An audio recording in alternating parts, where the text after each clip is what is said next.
Good evening, everybody, and welcome to the God Squad Pod. This is episode 5, and as always, I am joined by my wonderful co-host, Keith Giles, the whitest man in America, and Desimber Rose, my blackest friend, as we say on this podcast. And Yes. with much, much love, y'all say hi to the fine folks at home. What's up? What's up? It's your blackest friend. If I ain't your blackest, I'll work on that. But it is my goal every week to be your blackest friend. I love you. Thank you for watching tonight. If you haven't shared it, go ahead and share it. If you haven't told anybody about us, go ahead and testify. Tell somebody about the God Squad every Wednesday on Tell Me Everything with John Fugelsang and every Thursday, 8 o'clock p.m. on your social media of your choice. Tell somebody about us. All right. Yeah, that's right. And I guess that makes me your whitest friend. Y'all don't know how white your whitest friend is. Let me tell you. Oh my gosh. The whole episode on how white I am. Oh, how white I am. Yeah, I'm Keith Giles, and so glad to be here as part of the God Squad. Thank you all for listening, and we have a great episode in store for you. As always, of course, streaming live here on Facebook and Instagram and YouTube and wherever you happen to be watching and or listening. Or maybe you're listening to the podcast because we have a podcast version. This show, after we're done, we upload that on Friday. And so anywhere you listen to podcasts, Apple, Amazon, Spotify, anywhere like that. Even Podbean, we just verified we're also on Podbean. So yeah, you can check us out. We are easy to find. Nationwide. Nationwide. It's We are on bad. your We're side. nationwide, like ZZ Top said. Yes. And tonight, we are going to talk a little bit about the fertilizer hitting the ventilator in Chicago yesterday when Donald Trump gave us all the shit show for the ages. And he stood up on that stage and said, just once more for the folks in back, in case you forgot, I am super fucking racist. That's right.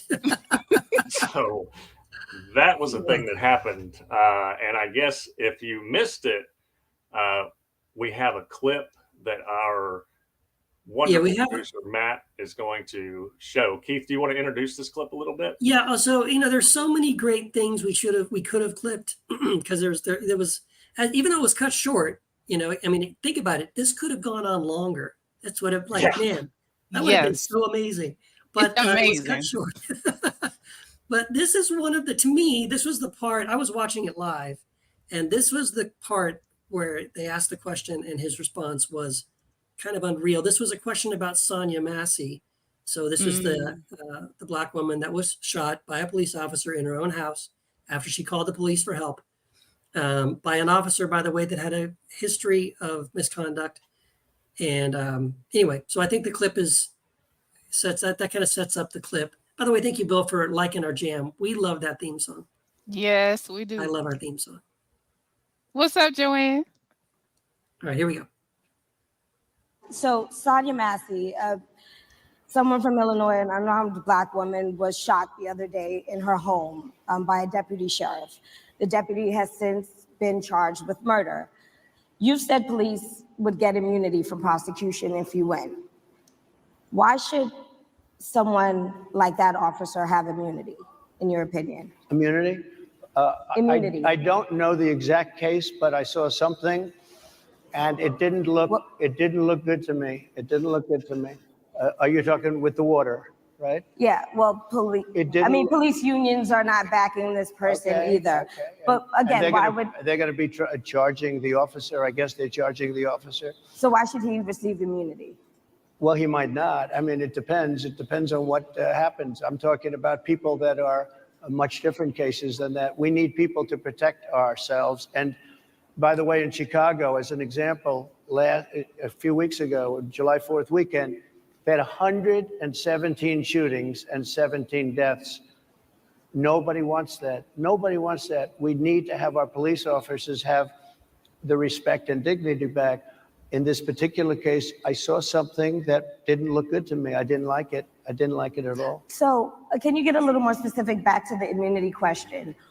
Who would make those well, right now, for the most part, people are protected by their unions, by their police unions. Yeah. So that's basically it. I mean, I just couldn't believe that this guy, I mean, anyone else would understand the question, right? Here I am, a white guy running for president. I'm in front of Black journalists, an audience of mostly Black people. And they asked me a question about an African-American woman shot to death by a white police officer in her own house. And what they want to know is why I have been saying I would give immunity to police officers. What a bad idea, right? And he doesn't even, like, he just shifts right into basically saying, well, we got to protect our police officers. They have a really hard job. I was stunned. My mouth fell open when really? You think you could even fake an answer that would be better than that? That was just unbelievable to me. Yeah. And he jumped right onto the how many shooting deaths are in Chicago thing, which I've heard a lot of different people who tend to spout racist things love to point at Chicago and all of the gun violence there and all of the so-called black on black crime there and all that stuff. So it was an amateur hour attempt to deflect from the question of why on earth would somebody like that get immunity. And as Keith said, that guy has been fired from multiple law enforcement agencies and was kicked out of the Army. So wow, I didn't know that last on part. earth is he allowed to be in law enforcement anywhere? If you get fired from multiple police office agencies, that ought to be a red flag that you don't get to go to another one. That's right. Like what the fuck was that? Yeah. And I actually think there should be legislation about that. Yes. Federal legislation that says now sometimes, just like any other job, maybe you were misrepresented in a disciplinary action or this or that. So I don't think it should necessarily be your first offense or anything like that. But there should be, depending on the level of offense, a policy in place that disallows people like him from going from department to department, state to state, police department to police department, precinct to precinct, having the same issues over and over and over and still being allowed to be a police officer. You can't do that in the medical profession. Right. Screw up somebody's surgery 2, 3, 4, 5 times and see if you can keep your license to practice medicine. Screw up in the law profession and get reported to the bar enough and see those who follow behind Trump or fucked around and found out. See if you don't get disbarred.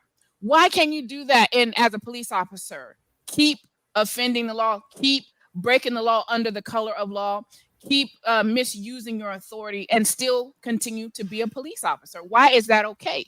There should be federal legislation against that. And there should be, and they probably would fight against this, especially Republicans. There should be a database, a national database that keeps track of offenses of police officers. Because if you think about it, there's an extreme amount of power and authority that comes with that badge. And there should be a certain level, a code of conduct, a national code of conduct, a requirement to report these incidents and keep them documented nationally.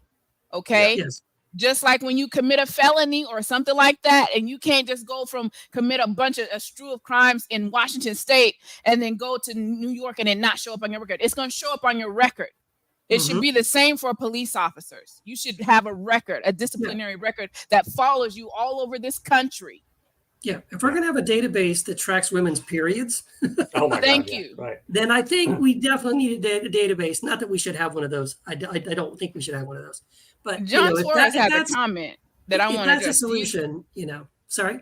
He said, John said, it happens only in police and in church. And the priest said, you ain't lying. It's the same thing. It's protection. Move them around and protected. Yes. Yeah. So that's the point. What we have now with the police is a system of how they protect one another, right?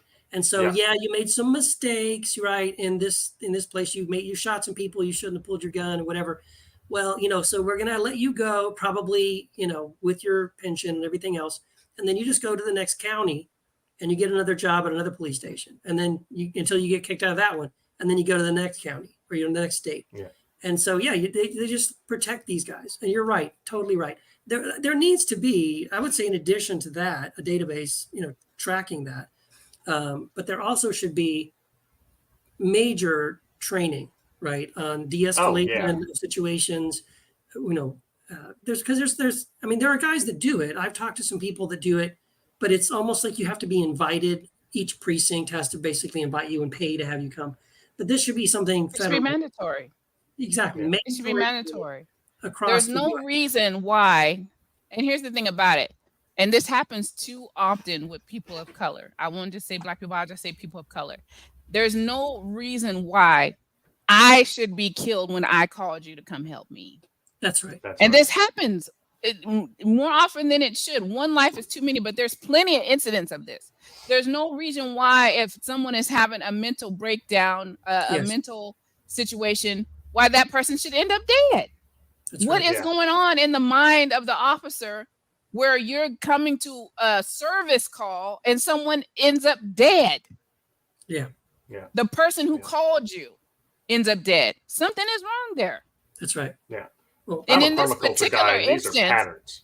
Yes, it's a pattern in these practice. These are patterns, and they need to be, the system needs to be redesigned based on these horrific patterns of systemic racial abuse and police just jumping from the first moment to now we're shooting people.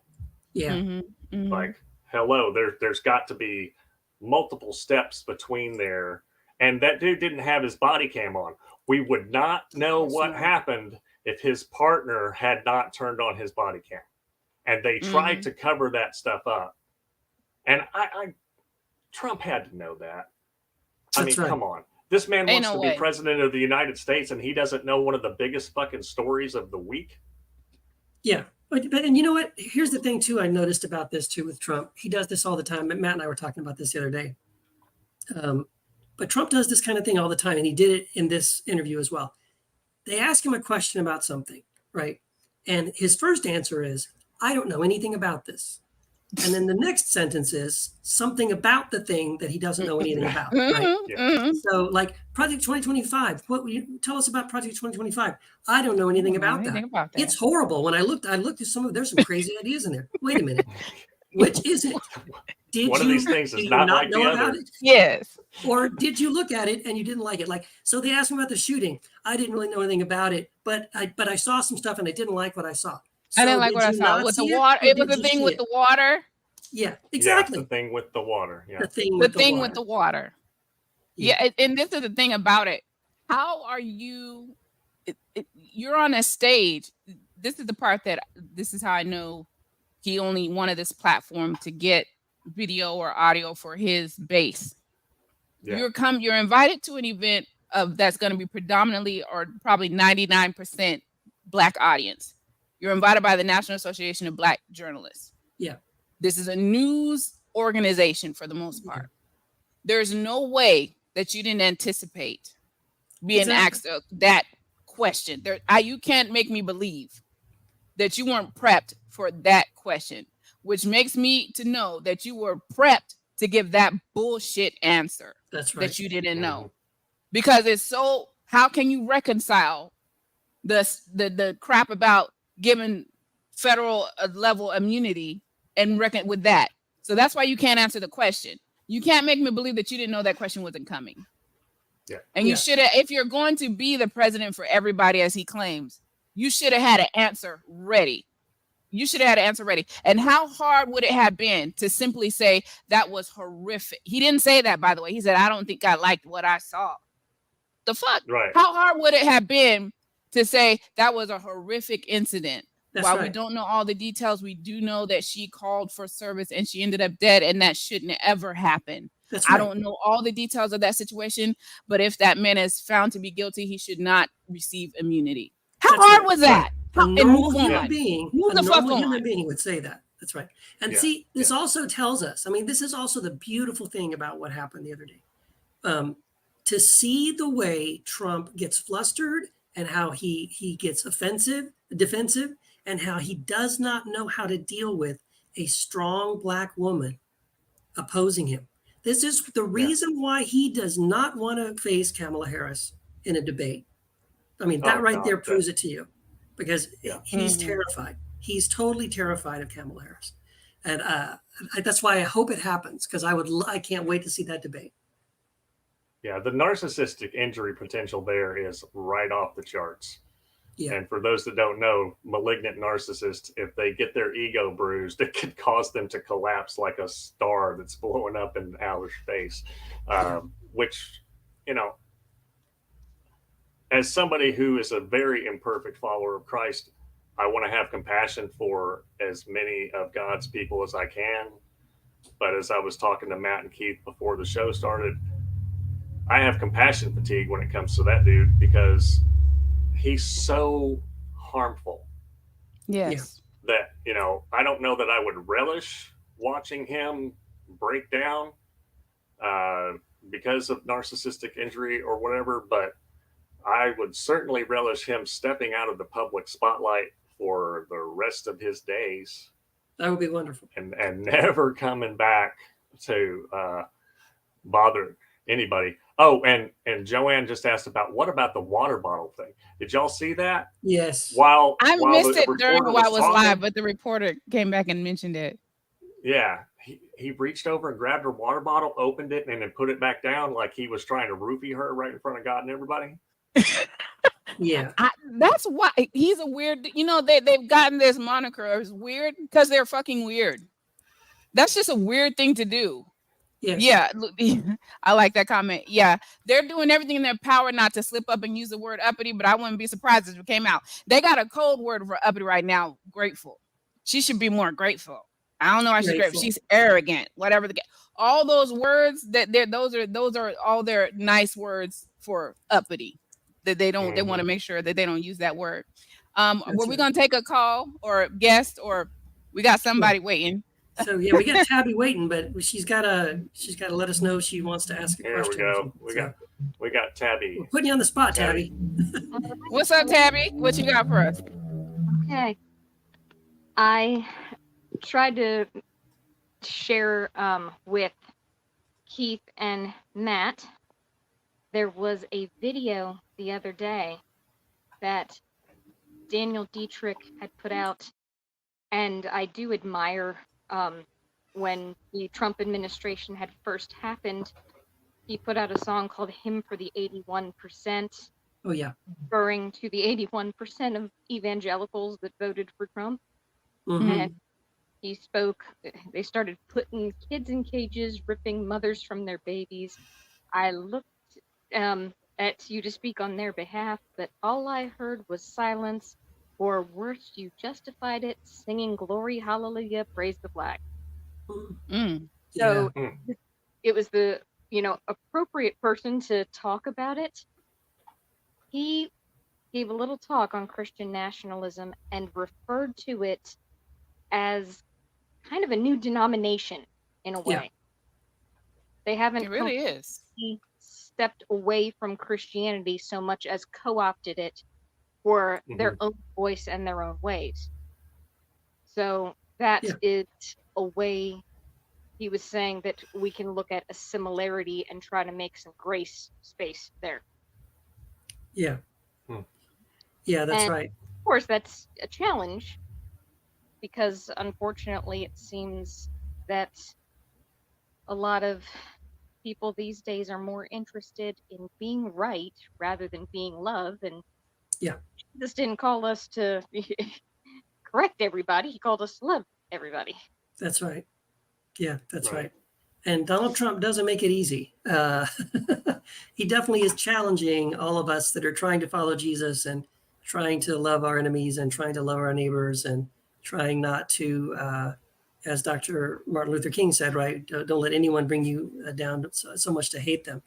And so, but it's hard. It's tough. It's when you see someone specifically manipulating Christians. I mean, and not just Christians, family members and friends of mine, to have them believe that Donald Trump is blessed by God and he's the Messiah and he's the chosen one. And, when you see people writing worship songs to this guy, and it's crazy. Yeah. The chosen one. Is that what you're talking about? You've seen the chosen one, that worship song they did. Yeah. Oh, that thing was so cringe. I mean, I think Jesus I couldn't even listen to it. To be honest, y'all sent it to me and I could not. I didn't have. I only got but so much sanity and nerves that I could spare, and I didn't have either one to spare to listen to that song. Yeah. Oh, Yeah. it's bad. It is so very bad. Development's freaking out about the opening Olympics festival being the Feast of Dionysus, but they're looking at it as the Lord's Supper. And meanwhile, you have the Chosen One song, Yeah. and Exactly. all They're okay with that. of Yeah. him as a Christ-like figure. Yes. Who's Right. I'm not trying to play the who's better situation. I wish people would hold up a mirror That's right. to themselves. Yeah. Probably Yeah. would probably be like, who's worse? But thank you, Tabby, for tuning in. We missed you last Yes. week. Thank you for tuning in, and being on our show. And I want to remind everybody that you can join the show too. We always have a spot for you. If you got a question, a comment, or whatever, be ready. Oh, when you come on, though, when you click that link, we need you to be ready with your question, be ready with your comment, because our producer will ask you what your question or comment is pertaining to. So you do need to be ready to answer that question when you do come on, or you will get kicked out the studio. Okay, That's right. so you can't just sit backstage. Okay, so be ready with your question, be ready with whatever your topic is, your comment that you want to have to say when you do click on that link, because we want to be prepared to speak to you, and we welcome you on this show. All right, and hit us up if you got a question or comment. Another thing we don't do enough is try to stump the squad. If you got a question right. about Christianity, about something that you're struggling with personally in your walk with God, your deconstruction journey, anything like that, hit us up. If you look, we'll have a mini Bible study if that's what you want to do. You know what I'm saying? That's right. I want to remind That's y'all right. that this ain't church. So if I can't say glory to God and fuck Donald Trump in the same breath. And if that bothers you, I promise you this is not the place for you. But if you all right with it, amen, then this is the place for you. Okay. That's right. That's exactly right. Oh my gosh. That's right. Yes.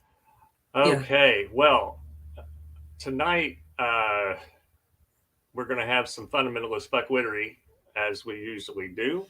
Oh yeah. And Matt, if you want to bring up that graphic, the fundamentalist fuckwittery for this week is brought to you by John Hagee, whatever. It's Hagee. Hagee. Yeah, John Hagee. And the reason why he's this week's fundamentalist fuckwit of the week is because his organization, Christians United for Israel, just held a pro-genocide rally down in the general vicinity of D.C. and in Maryland. And a bunch of Mennonites walked from Harrisonburg, Virginia, where Eastern Mennonite University is, and met up with other interfaith protesters and Christians for a Free Palestine to protest Pastor Hagee and his organization. Wow. Matt, if you could pull up that video, this is a very short clip, and you're going to see why, if you know anything at all about history and Christianity and things that Christians have done in Jesus' name that are awful, you're going to know in about 15 seconds why he is the representative for fundamentalist fuckwittery of this week. All right, roll the tape, Matt. Anti-Semitism is something that springs in the soul of a man who does not live by the law of love your neighbor as yourself and do unto others as you would have them do unto you. There's no such thing as Christian anti-Semitism. There you go. What? Wow. Okay. Where to even begin? Matt, you can bring up the next graphic at this point. So there's no such thing as Christian anti-Semitism. There will be millions of Jews who will be shocked to learn that, because Christian anti-Semitism has been a thing for about 1,750 years or longer. Yeah. And many people professing to be followers of Christ have done things that are anti-Semitic and anti-Jewish in Jesus's name. And it's not just strictly limited to the Catholic Church, although they had a lot to answer for. There are plenty of Protestants that have done and said that kind of thing. But he is a Christian Zionist, and this clown has written 15 books of dispensationalist rapture fan fiction, where Yes. he keeps claiming that that he's cross-referencing the news, and he's looking at biblical scripture and taking things wildly out of context. For those that don't know, there's nothing anywhere in the Bible that predicts any event in the 21st century. That's Not right. in the Hebrew Bible, not in the New Testament, not in the book of Revelation, not in the book of Daniel, not in the book of Joel, not even in Obadiah. There is nothing in the Bible that predicts the 21st century. But this dude, he is a multimillionaire now. Yes. He is worth about $5 million, and he is a flock fleecing televangelist who says things like God sent the Nazis to hunt the Jews so that they would have to go back to Israel. Yeah. What? But he claims that there's no Yeah. such thing as Christian anti-Semitism. And then he goes on to say that, well, we need to have a war with Iran where at least 2/3 of all the Jews get murdered and killed and tortured and whatnot, so that Jesus can come back, or after Jesus comes back, after the rapture. He thinks that the rapture is going to happen. 2/3 of all Jews are going to die. And then 1/3 of the Jews are going to suddenly magically become Christians and sing Kumbaya. Mm-hmm. Folks, all of that shit is anti-Semitic nonsense. Dispensationalism is utterly absurd, has zero basis in the Bible. There's nothing in the Bible that supports this. I think Keith has a whole book about it. Yes, I do. Yeah, and- I have a book called, just real quick, I have a book called Jesus Unexpected, which goes through all of that stuff. It all was basically invented by a guy named John Nelson Darby in like 1830.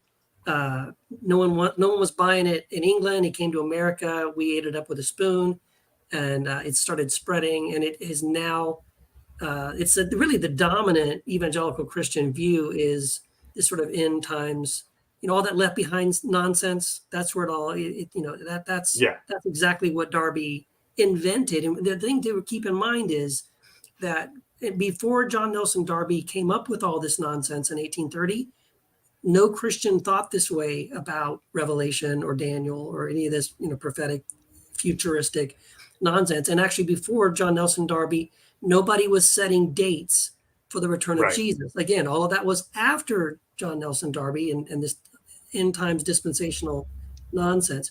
So in perspective, let's put it this way, another way to think of it. For 1,830 years, no Christian thought like this. Exactly. Right. So this is very new, and it's total nonsense. Yeah.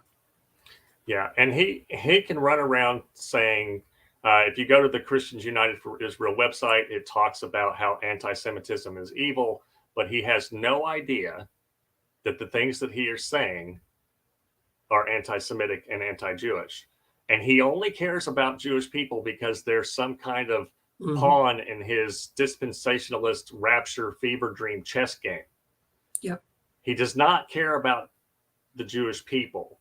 He cares about seeing his idea of prophecy fulfilled. Well, I got news, dude. You could live to be 800. He's like 84 now. He could live to be 800, and he's not going to see this shit fulfilled because the entire premise is false. So for all of those reasons and many others, and let me just say this too real quick. Dispensationalism fucked my teenage years up. Yeah. I had rapture anxiety until I was in my early 30s because this is the kind of crap that we were taught. So for all of these reasons, you and so many. That's John Hagee and the Christians The United Left Behind for Israel, movie series. are the fundamentalist fuckwittery of the week. That's right, and that was a good one. That was a good one. Yeah, the thing too, someone had a comment too about the blood moons. He wrote a book on the blood moons.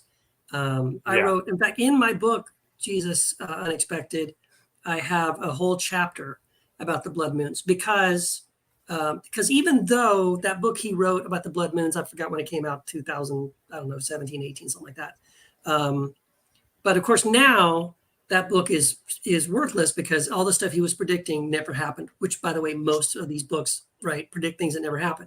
So, but I still included to refute all of his quote unquote proofs in Jesus Unexpected, because I know that some guy down the road somewhere, and maybe even John Hagee himself, is going to recycle all this stuff at some point and just change the date and try to sell it to people again. Here's the thing And to people keep will in mind. buy it. This is of course they will. This is the short answer to why, if anyone ever starts talking to you about blood moon prophecies and stuff, right? Acting like, oh my gosh, there's a blood moon coming, and that coincides with something that's happening in Israel, the Or an Middle East, eclipse. and that yeah. But here's the thing though. As long as you understand that all of the Jewish festivals are based on a lunar cycle, Yes. then you will understand how unrare it is, how like extremely common it is for there to be a blood moon on a Jewish festival like Passover or something, because it's on a lunar cycle. So anytime there's a full moon, that's when they schedule, the Feast of Booths or the Feast of Tabernacles or the Passover feast, whatever. So, it's not like, oh my gosh, look how many times in history this Passover has coincided with a blood moon or something. Yeah, it's not uncommon at all. How many times in history has lots of things on a lunar calendar happened when there's a full moon? Right. Bill asked.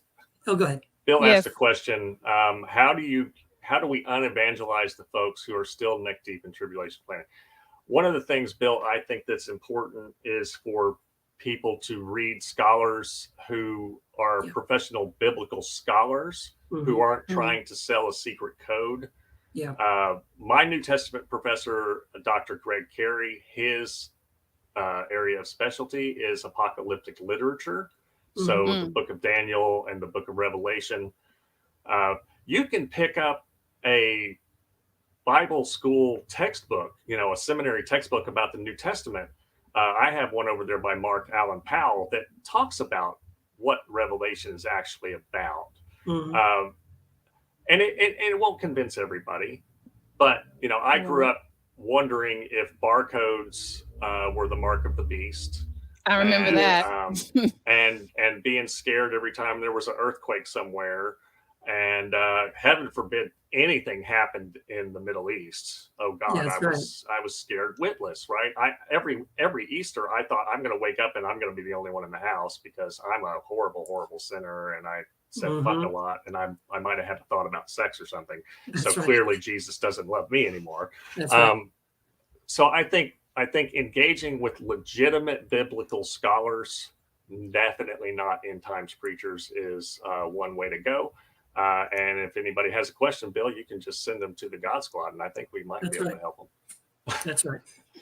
Yeah, exactly. There's most fundamentalist. What did he say? The thing is, most fundamentalist Christians believe scholarship is upset. That's wild too. It is true. It is true. Look, I want to give a shout out right quick to a comment that I saw from Wayne Melton. He said, "I'm an atheist, but I love listening to the three of you speak truth. Keep preaching." Thank you for that. This is the place for everybody. So thank you for that. Yes. Even though it's called the God Squad, I just love the fact that we have atheists listening to a show called the God Squad. I think that's cool. That says a lot about us. What did Trump say? Fortunately or unfortunately? Which is right. Yeah. Depending on what you mean by it. But the thing about this whole the John Hagee situation and everybody like him, and he probably won't say that he is, but I believe that John Hagee is a Christian nationalist. That he probably wouldn't call himself that. But he is. It is what it is. And a lot of these people, I do believe it has turned in. They have tried probably successfully just about co-opted and hijacked Christianity and totally turned it into something that it's not. Christianity without Christ is what it has effectively become at this point. That's right. Because they certainly don't want anything to do with the principles of Christ, the life of Christ, the level of love that Christ exhibited in the scripture toward those who believe, those who don't, and everybody in between. They don't want anything to do with that. So it's definitely yes. Heather Foy said, yes, it is Antichrist. Yes, this Christian nationalism is anti-Christian. That's right. On its face. Before we move on from the John Hagee topic, just real quick, there is a journalist named Bruce Wilson. He wrote extensively about the New Apostolic Reformation. From 2006 to 2014, he was the first journalist to connect Sarah Palin to the NAR. He's a really good follow on Twitter. And a lot of the information I got about John Hagee's anti-Semitism was on his website. So look up Bruce Wilson on Twitter. I think it's Take to Action or something like that is the name of his website. But he's on Twitter, and you just go put in Bruce Wilson, you'll find him. He is an excellent journalist, and he knows his shit about the NAR. And he definitely connected John Hagee to the NAR. So Desimber is absolutely spot on. The dude is knucking futz. That's all there is to it. It's wild. It's wild. It's wild. Well, listen, I want to remind y'all that you can jump on, that you can join us. We want to take your questions. If you have a question, you can post it in there. If you're too a little nervous about coming on with us live, you can post your question and we'll try to answer it. And you can be a guest on this show if you click the link, but just be prepared with your question or comment and to tell our producer what it is that you want to talk about or what question you have when you come backstage, because they will kick you out from backstage if you ain't ready to tell us. Wayne Mother said, I found you guys on Tell Me Everything. Look forward to every Wednesday show. Thank you for listening. And those who don't know about it, we are on Progress Radio with John Fuga saying Tell Me Everything. I think it's channel 127. At 10 p.m. on Wednesdays on Progress Radio Sirius XM. So tune in there. Are we ready? Are we ready? We are ready, Desimber Rose. We are ready. Yeah, I'm ready for this. Hour in the year of our Lord 20 and 24, August the 1st. Are we ready for this motherfucker? This is the moment we've all been waiting for. All right. Well, let's roll some footage. Okay, it has been a week. I think every week has been a week. There's a quote somewhere out there, but sometimes there's decades in our days or days in our decades or something. That anyway, it has been a week, and there's been a lot. I had a hard time finding out exactly who the motherfucker was going to be today, and so it turns out there's a whole gavel of motherfuckers that we're going to talk about called the Fox 5. So go ahead and before let me preface this with, this is their response to white dudes for Harris. There was a movement that started with Black women for Harris who did a call, and they raised I think $1.6 million. Then the Black men for Harris did a call and raised over $1 million. Then white women for Harris did a call, and I think they raised like $6 million. It might be up to $8 million. Then white dudes was like, "Hey, don't leave it." I think there was also Indian women for, and it just became a trend. And earlier this week, I can't remember what day it was, but just a couple of days ago, white dudes for Harris. Oh, and by the way, after they did this, Twitter X. Elon Musk suspended the white dudes for Harris Twitter account. Anyway, he did that. So, okay, hater much. But anyways, white dudes for Harris did their call, raised over $4 million during that call. And the response, this is the Fox 5 responding to the white dudes for Harris call that happened this week. Check this shit out. And it's going to be a little long. Let me warn you, because I want to play it for about 3 minutes so you could get the full fuckery. So racist. It's the polite racism cracks me up. And Jesse's supposed to be the embodiment of conservative racist face, but it's never. I thought it's never the Republicans polite racism who ever bring up race. It's always the same thing. White dudes for Kamala. Awesome. So now I'll start setting up white dudes for Tyrus. Like, it just makes no sense. And what if we had black dudes, black brothers for Trump? Well, we'd all lose our blackness as soon as we showed up for the meeting. So, I mean, or what if we had white guys for, I don't know, Nazism? Like, where do you draw the line? That's what I mean. Yeah, that's a big ass. We have both of the things that he's talking about. For men, since and according to them, everything's gender fluid, and you could literally be in a meeting and realize the whole time you're in the white dudes for Kamala that you should be at the black women for Kamala meeting next week. Like, this is pathetic, and this is what they do. And I'd just like to point out, there wasn't one regular dude on there. It was all guys who haven't done movies in a while. And none of them looked the camera dead in the eye. They all looked to the side, which is acting for, I need to check. Yeah, this mess. None of them looked in the camera and said, I'm light skins for President Trump. our meetings tomorrow at 4 p.m. I won't be there because I don't believe in this stuff. It did feel a little bit like the struggle session, right? There's a lot of feelings were being discussed.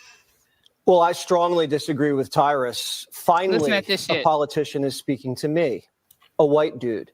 The white voter has been completely overlooked in this country. I felt Trump was really not speaking to me. And now Kamala Harris is finally bringing the white men out of the wilderness in this country and asking them how they feel. Pandering to me. No, you're only doing this Catering because you love the Hobbits. That's the only reason why you're a Lord of the Rings junkie and your favorite actor. Calling me weird, Tyrus. No, you know what? Yes, because a little weird is good. Call me a white dude, call me weird, but I'm into this. So I signed up for the Zoom, and I thought it was going to be great because they've been calling me toxic for quite some time. And I thought maybe we were going to get over that, and they were going to talk about wages and security, but no. This was a struggle session for pale, hairy, flabby California artists. And it was basically saying, if you want to be accepted by women, you should vote for a woman. Now, I don't see why any man would vote Democrat. It's not the party of virtue, security. It's not the party of strength. It's definitely not the party of family. And to be a man and then vote for a woman just because she's a woman is either childish, that person has mommy issues, or they're just trying to be accepted by other women. And I heard the scientists say the other day that when a man votes for a woman, he actually transitions into a woman. Oh, is that right? Yeah, that's what the science says. That's what the science says. Jessica, it did feel a little bit like Hillary. Okay. These motherfuckers. these motherfuckers right here. Okay, there's so many to choose from. I couldn't choose. There was so much going on this week. Okay, I had a hard time nailing down exactly which motherfucker was gonna be the motherfucker. But it's these motherfuckers, this whole group, this whole shit patch of motherfuckers called Fox 5. Okay, it's these motherfuckers right here. Because how in the hell are you going to have a problem with white dudes for Trump, but you don't have a problem with black people, blacks? They love to say, I love the blacks. It always gets right up under my black ass skin when that motherfucker say the blacks. Okay? My beautiful black. Who the fuck says that? This motherfucker says that, Donald Trump. The blacks. My beautiful blacks. My beautiful Christians. These motherfuckers got a problem with white dudes for Harris because white dudes for and listen, Linda. Listen what he said. He said there wasn't a regular white dude on there. Bitch, there was 100 and something thousand people on that call. There wasn't all D-list and E-list and celebrities from old movies. What the fuck are you even talking about? 100 and something thousand men was on that call. I promise you, there was a run-of-the-mill, regular dad bod, Joe Blow white guy on that call somewhere. Okay? And they raised over $4 million, and then Elon Musk suspended their account afterwards. That ought to tell you something right there. But these motherfuckers that don't have a problem with blacks for Trump, Latinos for Trump, women for Trump, and any other motherfucking thing for Trump. But he came back. Did you see him stressed doing this? Yes. What the fuck you stressed about? You stressed about white dudes for Trump. I mean, white dudes for Kamala. What's stressing you is them damn poll numbers. What's stressing you is the enthusiasm. What's stressing you is the hope. What's stressing you is the progress. What's stressing you is your motherfucking future of Fox News. That's what's stressing your ass, not white dudes for Trump or for Kamala. Throw up this other graphic that I sent to you, Mr. Producer, sir. Let me look at this. Look at this shit right here. Did y'all heard this motherfucker say, I can't do black, there's no, it's going to be black dudes for Kamala or something, or white dudes for Nazism. I want you to look at this picture that I got up here. And he says, if I do that, then I won't be a black person, a black man anymore, or some other bullshit thing. Do you see this up here? They don't have a problem with this. They don't got a problem with it. What is that sign say that Trump is holding? That sign says blacks for Trump. Yep. What them signs say at the bottom? Them signs say Latinos for Trump. That's right. And these three motherfuckers in the middle, okay, they didn't lose their blackness because they support Trump. They lost their black card. They showing the fuck ain't invited to the motherfucking cookout, okay? But they didn't lose their blackness. I promise you, they wake up every day black, just like Kamala wake up black. You don't get to decide. Well, unless wait, you she read just your decided dog. though. She just decided she was gonna be Indian for a little while, and then she decided she was gonna be black. If you let Trump tell it, I got news for y'all motherfuckers. There used to be a rule in these United States of America, and this is why this is the problem. You can take that graphic down. There was a rule, and put my brothers back up there with me, and Matt, you come on through here with us. There was a rule called the one drop rule. Yep. Yeah. In these United States of America. There was also the paper bag test in these United States of America. And you mean to motherfucking tell me y'all can't understand the concept of an Indian woman and a black man having a baby and that baby be Indian and black? The fuck is wrong with y'all? The fastest growing group of people in this United States is mixed race. Mm-hmm. And this is scaring the shit out these motherfuckers. That don't have a problem with blacks for Trump and don't have a problem with Latinos for Trump, but they got a problem with white dudes for Kamala. And they call, listen. They call that white dudes for Kamala or white dudes for Harris or whatever. They call that polite racism. The fuck you know about polite racism, bitch? You don't know nothing about that. Polite racism is somebody telling you that you're articulate for a black person. Polite racism is somebody following you around the motherfucking store because they think you're going to steal something. Polite racism is you walking into a high-end store and they ushering you to the sales rack because they automatically assume there ain't no motherfucking way you could afford to pay full price for anything in this store.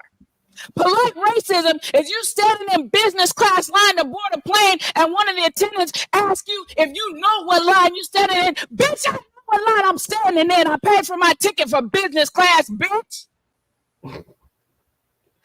That's polite racism. The fuck you know about polite racism? Nothing.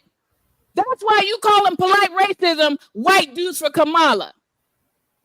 These motherfuckers, along with any other motherfucker that's gonna act like they don't see the racism and don't see the misogyny and don't see the bullshit going on, are the motherfuckers of this week, every week, and every goddamn day until Jesus come back, if he didn't already come back in 1914, 1988, or whatever the fuck year John Hake and the other motherfuckers say it's gonna come back.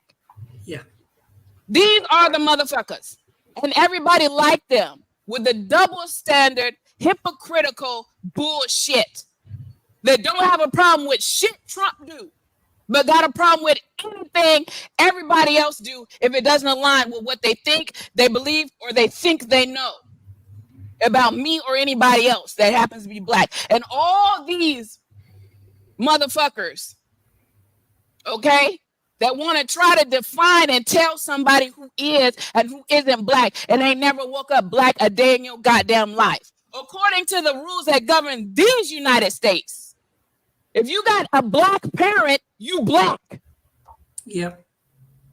Period. You think that Kamala could put anything else on a job application? Do you think she could put anything else? Anywhere, in any box. Do you think she could check any box? No one questioned her blackness. The thing that would surprise me is that she had an Indian mama. Shit. That's what the surprising part is. I just thought she was a light-skinned black woman. Yeah. These motherfuckers, the Fox 5, all them motherfuckers and everyone like them are the motherfuckers this week. What y'all got to say about it? I'm sorry I took up so much time. Well, it was absolutely hilarious when he was like, what are we going to have next? White dudes for Nazis? Yeah, like what? Have you not seen the fucking Unite the Right rally and the 3%ers and the Oath Breakers and the Patriot Front? the Patriot Front came to Philadelphia, not maybe last year or something, and they were going through acting all badass, and Philadelphians were like, "Y'all you better step, because we're gonna get Philadelphia on your ass," and they started running. Yeah, they were all wearing masks because they're scared to be outed for the racist Nazis that they are. Mm-hmm. And as soon as some Philadelphia people, lots of whom were probably people of color, started saying, get the fuck out of town, they were stepping and they were running. So that's right. Yeah. And that guy, Jesse Walters, admitted that he let the air out of a woman's tires so that she would have to ride home with him one time. Oh, nice guy. So that he could then ask her out on a date. Mm-hmm. So creep much that dude. Yeah, a little creepy. I will say though, that first guy on the clip, he did have a good point. You know, I think I'm going to say he had a good point. That yeah, I was going to say yeah. Get that one back on there. I will say, but he did make a really good point. You know, it's really sad. You know, in this white dudes for Kamala that they couldn't get really quality. You know, like white movie stars like Hulk Hogan or Kevin Sorbo or Kid Rock or James Woods or John Voight or Scott Baio. Unfortunate. Because those guys, those are great. Top of the line, top shelf. I mean, if yes. there's an A list, they're above the A list. Oh, so far. Yes. Such A top plus of the list. But Matt, you know, listen, they also had some racist things to say about hobbits. So I just wanted to pop in and say, leave the hobbits out of it. What was that all about? Man. Yeah. They're over there in the Shire minding their goddamn business. They're minding their business, and you got to get their name out of your mouth. That's right. I guarantee you, they hate that there are brown hobbits in Rings of Power.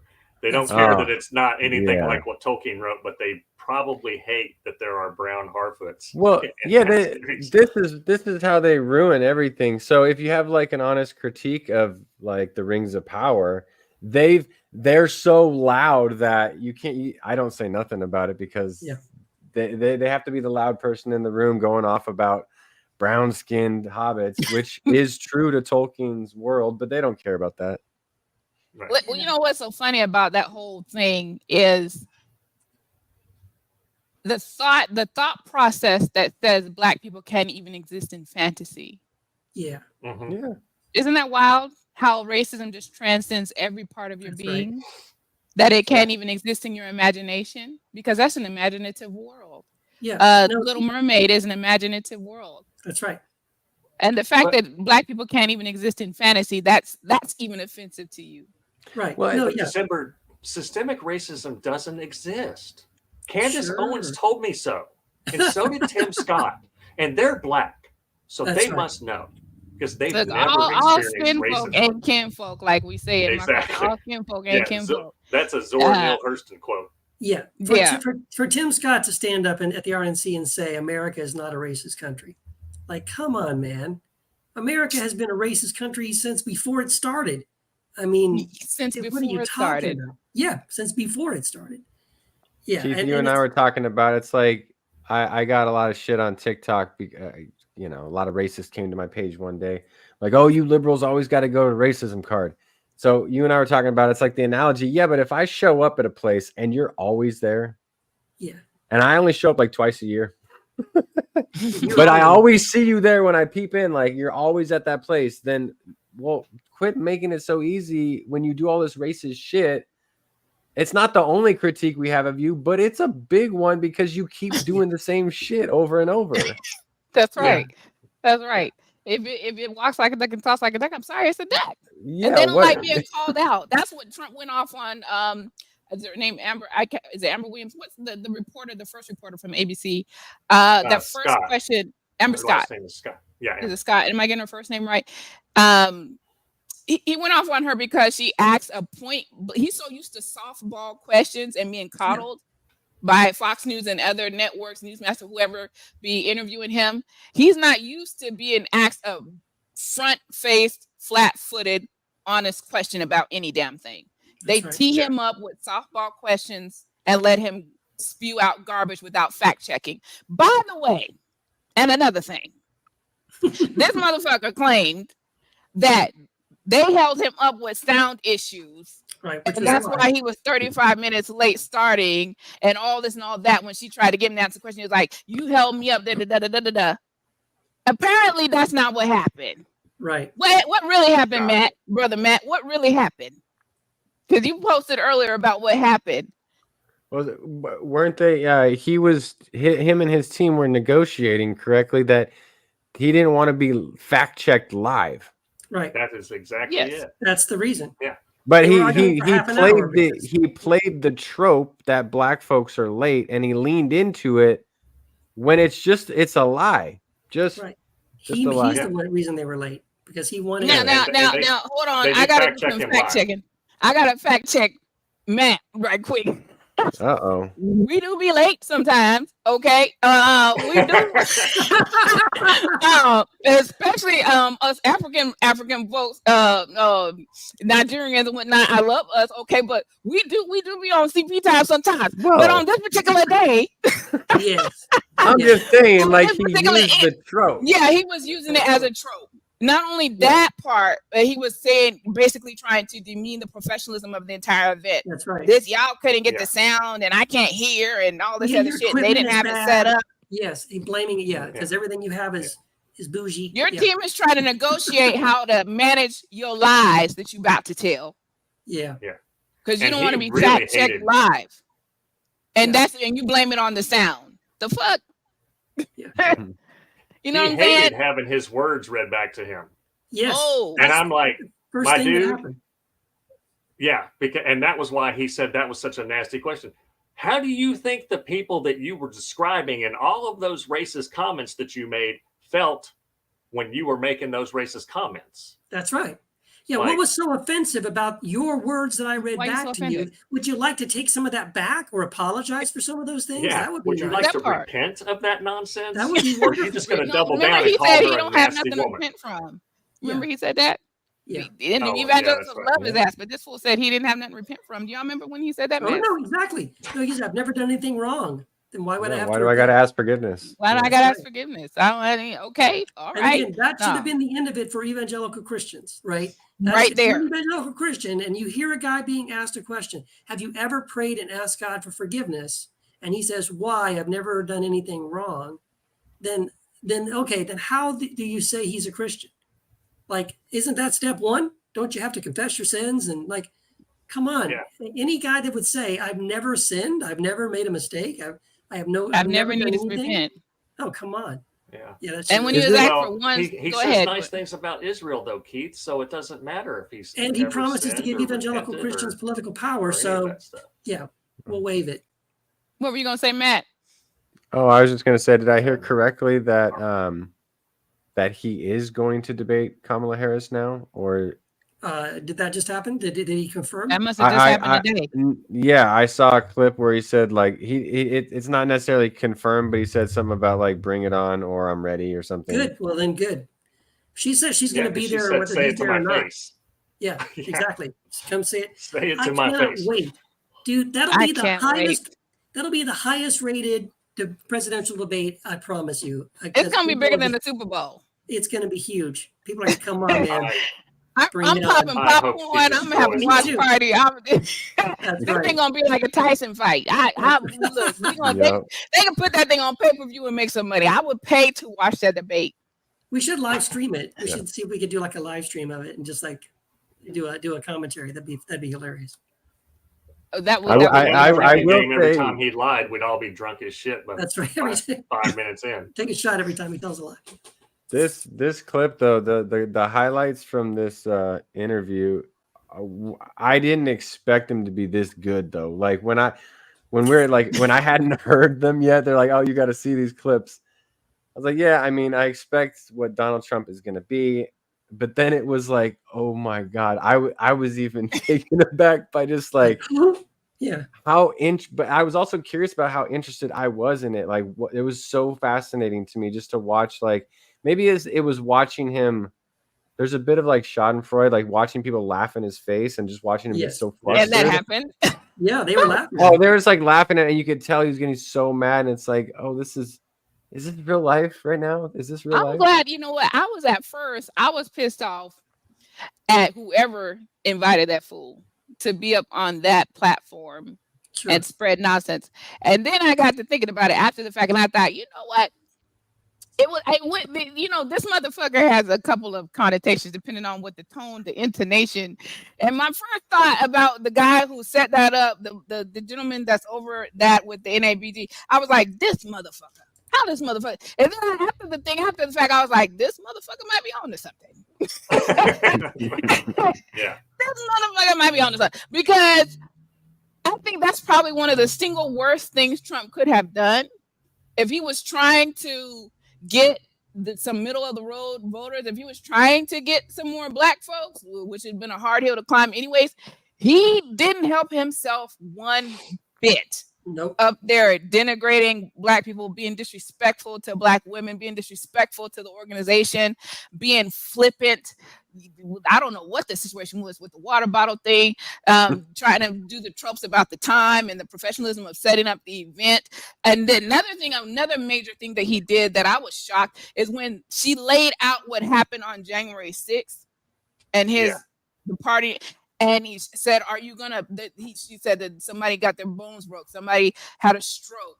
There was 150 or something officers that were injured, that were kicked, that were all this stuff. And he said, "You're really gonna pardon those people? You consider those people patriotic?" And he's like, "Yeah, I'd pardon them if they were innocent." She was like, "They've been convicted."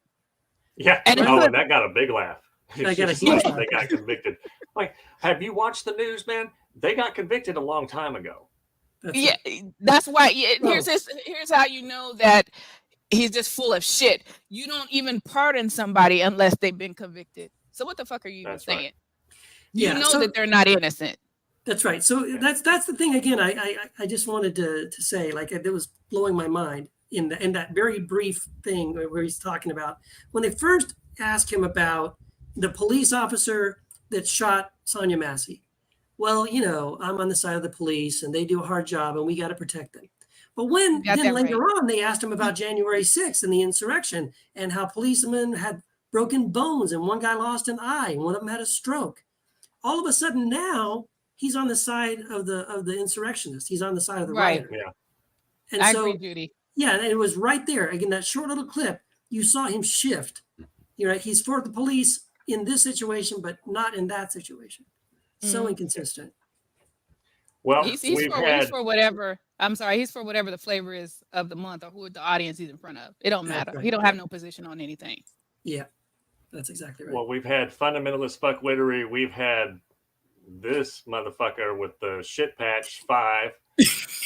Yeah. So now it is time for some good news with Keith Giles. We need good news. That's right. Well, I'm gonna cut mine short. I actually Keith. had 2 clips, but Matt, our producer, go to the second clip. This was a shorter clip. I think I sent you a second clip, right? I hope I did. I got one clip for you, bro. Oh, you know what? Then I guess I didn't send you the clip. Well, never mind. We don't need a clip for this because I just want to cut it short because this was really cool. I don't know if anybody else saw this, but it actually came across on, I think it was on my Instagram feed. And it was a video clip. So at the Olympics, which are going on right now in Paris, it was the medal stand. I don't remember what event it was for, but there was a North Korean team and a South Korean team, and those Olympians got together and took a selfie together, and I thought that was so beautiful because you know what I mean. Their nations are against one another, but the people aren't, and the only way really would be something like this, where if someone from South Korea wanted to take a selfie with a Korean person from North Korea, that was the only way to do it. Because if they go back to their home country, that's impossible. But in that moment at the Olympics, they made a point to get together. They all huddled together. They all held up their medals and they took a selfie together. And it was beautiful. That to me was really great news. I love that. There it is. I think it's the one. It's either the first one or the second one. Yeah, the second one is the photo that I've seen. Yeah, that's awesome. It was a short little clip. Yeah, can you play it? Is it a photograph or just a? It's just a photograph. Yeah, but it's that one. Yeah, the second one. That's right. Yeah, so it was really beautiful. So that was the good news. The other good news I was going to share, but it's a little bit longer. I'll just summarize it for you. Was the news that Biden is doing some great things with the Supreme Court that need to be done. He wants term limits for Supreme Court justices. He wants to reverse the ruling about presidential immunity, and he wants to create accountability structures for justices so that they're not, policing themselves, but there will be someone else that can oversee when they, take bribes and break the law and things like that. So that's also really great news because we definitely need the Supreme Court is out of control right now. And all three of those are amazing, and I hope that Biden can push those through.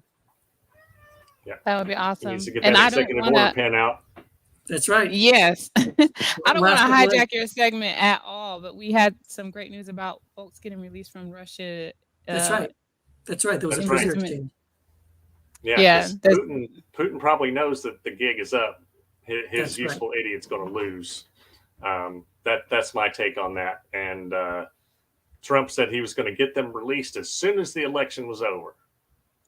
I guess because it's because he doesn't care about that Marine that was over there locked up, Right. unless he could use him as a political pawn. Just like John Hagee doesn't care about the Jews unless he Right. can use them in some kind of political pawn to start World War III with Iran and get his rapture wet dream going. And listen, Biden might be old, but he's still pretty witty because somebody had asked him today what he thought about Trump saying that he would get it done as soon as he got in office or something. And Biden said, why didn't he get it done while he was president then? That's right. Exactly. I was like, my man. Well, what's beautiful about that too, like to Dillon's point, if you go to Trump's website, and because I was there looking at those Agenda 47 videos, because they're little clips, on one of those videos, he says on the video that when I'm elected president, within a few days, that Wall Street Journal reporter will be released from Russian custody because my friend Putin will do that. He'll make it happen. Well, now it's a joke because if you watched it now, it's like, oh, that already happened, dude. Like, we don't need you to do that. We solved that problem without you. We don't need your help. And I think, like Dillon said, come on. That's kind of like Putin saying, yeah, I was holding this for Trump, but yeah, why bother? I'm going to just go and give the win to let Biden do it. So it was like a big slap in the face to Trump. I hope it does mean that people are starting to abandon that guy. Let's move on. So. Definitely. Well, folks, that is our show for tonight. Thank you so much for joining us. Please like, subscribe, share, let everybody know that this is the best podcast on the air. And we'll see you on the flip side. Thanks very much for joining us. God Squad Pod. Thank you for tuning in. That's right. Catch us on Wednesday, John Fugelsang, Sirius XM at 10 p.m. Eastern Time, and every Thursday night right here on GodSquadPod.com, Facebook, YouTube, Instagram. All the above. All the above. All the above. Good night, y'all. Awesome. Thanks, everybody. White people dancing. All right. Thank you, Judy.